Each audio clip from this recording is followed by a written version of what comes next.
Fry the chicken first. Take it out once fried.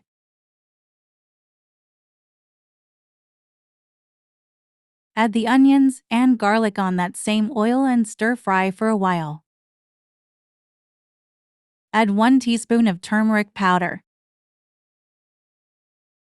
Add chicken masala. Add cumin powder. Stir it and same time add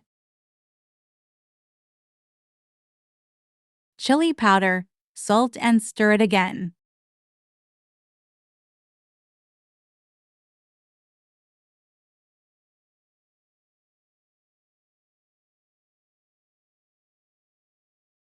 Add that fried chicken and stir for a while.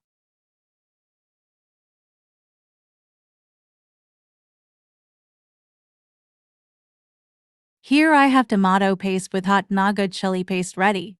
It is very spicy.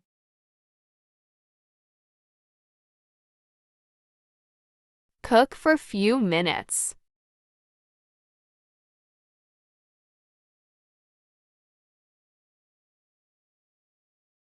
Deliciously done.